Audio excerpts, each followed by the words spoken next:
waa channelkeena Somali News. Maanta waxaan idiin soo gudbin doonaa runtii waxyaabo aad iyo aad u cajiibsan. Hore waxaan idinku sheegay in channelkeena oo wax waliba ay buuxsameen haddii xidmayna viewers ka hala daawado. Waxaan rabaa inaan idiin sheego hormuud adigoo isticmaalayo bal adeegyada cusub aniga xilli waxaan soo geliyaa waxyaabo cusub aniga iska ilaalinayo waxyaabo aan jirin laga yaabo waxyaabo aan soo geliyay inay ku shaqeyn waayaan. Marka haddii waxyaabo aan soo geliyay ay ku shaqeyn waayaan marna waxay eedsan oo is dhihin maxaa sabab in wax ay shaqeyn waayaan maxaa yeelay waxa laga yaabaa adeeg marka aan ku soo gudbiyo in isla markiiba la xiro ayaa macquul ama suurtagal ah. Maanta maxaa rabaa inaan geliyo bal horta waxaa gelisa 141 xilligan hal mar geli okay dheh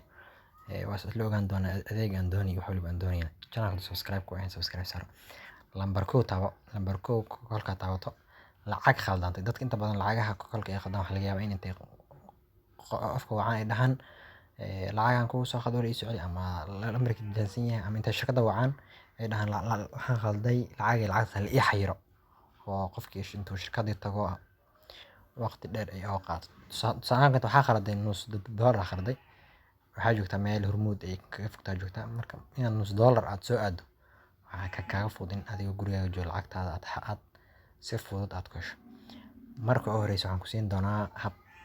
marka koowaad waxaad gelisaa ama lacag lambarkaad tusaale ahaan $1 khaldan markaa khalado $1 waxaa samaysaa qofkii $1 u khaladay ayaa $1 oo lambarkiisa saxsan ayaad ku diraysaa. Tusaale ahaan waxaad ku khaladay 54 ku khaladay soo markaad wax u baahneed 50 iyo waxa u baahneed 6 u baahneed 55 aad ku khaladay waxaad ku khaladay $1 kaas haddana qofkii lacagta aad ku khaladay ayaa waxa u diraysaa $1 maadaama aad saxiiso hormuud waxay fiirinaysaa lambarkan lacagta lagu khalday lambarkii lagu khalday lacagtii ma loo wareejiyay haddii aadan ugu wareejin adeegan iska dhaaf waa khasab in qofka lacagta aad ku khaladay lambarka aad u waday isla lacagtii aad khaladay waa inaad qofka aad u dirto kadib waxaad leedahay 141 afrigiisa aad leedahay okay leedahay si fudud lacagtii kaa khaldantay lambarkii aad ku khaladay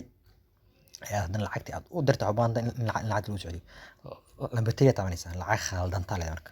lacag khaldanta waxaa lagu leeyahay fadlan geli lambarka hadda lambarka aad gelinaysaa la isku haystaa waxaad gelinaysaa lambarka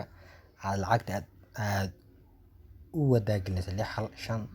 6 tusaale ahaan 56 ayaan u waday waa geli lambarka lagu khalday 6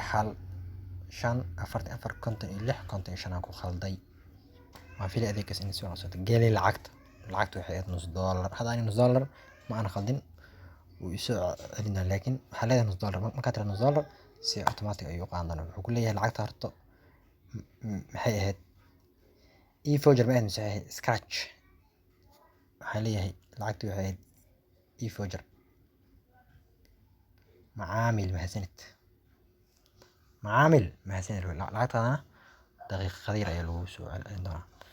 tacab iyo waxyaabaha kale si gooni ayaan u sharxi doonaa insha Allah channelka Somali News.